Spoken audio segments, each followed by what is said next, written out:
How do you stop that incessant, bothersome, annoying little voice that's talking to you all the time? That one in your head that you just want to shut down and say, "Stop it, I've had enough." Hey, everybody. This is Jessie Q, your everyday coach for inspired living. So, this is a really tricky one because that voice in your head, it is going nonstop. It seems like its sole purpose is to distract you all the time from what you want to focus on in life. It's constantly there telling you you're not good enough. It's distracting you to say, "Oh, now it's time you got to go do this." It's telling you, you really shouldn't pursue a career in that field because, that's not a good way to go with your life. You won't be successful. On and on and on that voice goes. And what do you do to shut it down? So there's a really, really great book. Eckhart Tolle talks about this a lot in his book, The New Earth. It's an awesome book. I'd highly, highly recommend it. But he does a great job of defining the ego. The ego is really that voice in your head. It is the pattern of thinking that you've been taught since you were a kid. It's what society tells you. It is that incessant voice that is just constantly going, and getting in your way from truly seeing who you are as a person. So I look at life and us as individuals, this body or who we are inside of here, as one side is the ego and one side is your true self. It's almost like the good angel, the bad angel on each shoulder. And so the ego is constantly identifying with what society tells us to do. It's that outside world. It's like, oh, if you have a new car, you're going to be that cool person, or if you have this particular job title, you're really going to finally have made it, or if you have this amount of money, people are going to look at you differently and you're going to have more value. But if you think about it, none of that is true. As this human being, as you live in this world, as you leave this world when our time is finally done, none of that outside stuff matters. None of it matters. And the ego, if you think about that voice in your head, that ego talk that is talking to you, generally it is wrong and generally it is negative. And that is so destructive to the core of who you really are, the good angel on this shoulder, that is the person that is kind and loving and wanting to try and find their purpose and contribute to the greater good of this world. So to shut that voice off, the first thing you need to do is actually just recognize it as that bothersome bad angel on that shoulder saying, okay, I know that you're there. I recognize that you're there. I know you are persistent and determined to share that voice with me.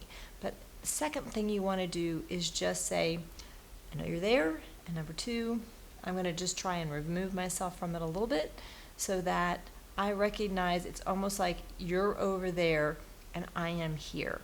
So if I can remove that voice and just say, almost like it's a different person, I understand you're saying that. Thank you very much for saying that. But I'm going to follow this path. I am going to listen to what is inside of me. As Eckhart says, it's like the deep I. It's me. Who you really are. So that is the person that I've talked about with regard to your passions. It's where your heart is, where your energy goes. It is the true you within yourself. It is not that voice that is trying to tell you. That voice is trying to tell you who you should be. There's two separate things. So the way to try and separate yourself from that is to gather a little bit of quiet time and just recognize that that voice is something different and aside from you. You do not need to identify with it. Let me just ask a question, because I know this happens to me a lot. I go through my day, I'm really kind of, unfortunately, oftentimes in a pattern of habits that I go through my day at particular times during my day, just doing things as I do every single day.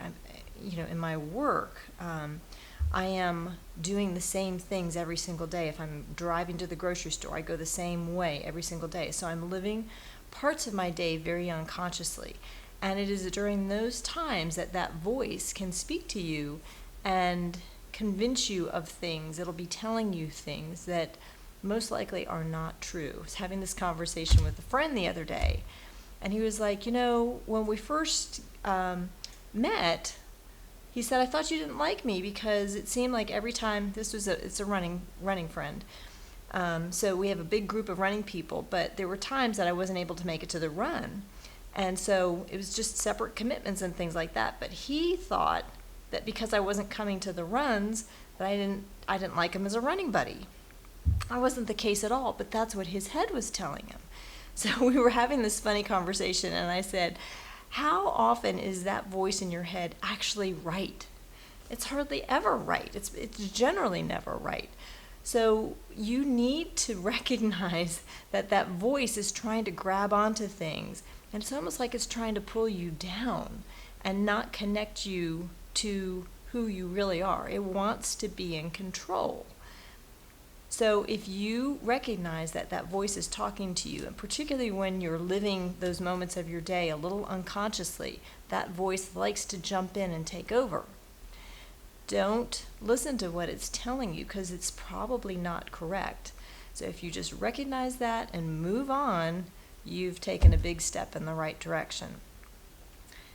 Then find that time. Big advocate of meditating, big advocate of taking a little bit of time to just focus on you and inside of you, because everything that is true in life comes from inside of you. It comes from going to a deeper place inside of you, to what's in your heart, connecting with the universe on a greater unconscious level. And that is the truth of what matters in life. Not the things that the ego defines, but what you inside of your heart defines as being true. What is truly you, where you find your passions. I've done videos on this. Where you find your passions and how you want to contribute what God has given to you to the world. That is the true you, and that's what you want to focus on. So try and remember that the ego's out there fighting for your attention all the time, trying to pull you down, trying to take you in particular directions. If you can separate yourself from that and look within, that's where you're going to find your strength, your beauty, your passions, your purpose, and how to contribute your best, most loving self to this world and make this world a better place. I hope you found this video helpful. I hope it gives you just a little bit to think about during your day. My goal is to help you live a more intentional life. It's very easy to go through our day kind of just on remote, and we're doing the same thing every single day. But if we do that all day long, every single day, we will not live the life that we were meant to live. We won't live to our true intentions and what is most important to us in life. So my goal is to try and help bring a little awareness to your daily life so that you do find moments, you are truly purposefully intentional in your daily life, and you bring the things that you really want into your life over the course of a week, a month, the year, 10 years, whenever. But if that time goes by and you're just on remote, you're unconscious about what you're doing, that time will be gone. You can always start over and live that intentional life, but my wish is to help bring it to you a little bit every single day. Have a great day, everybody. I'll talk to you soon.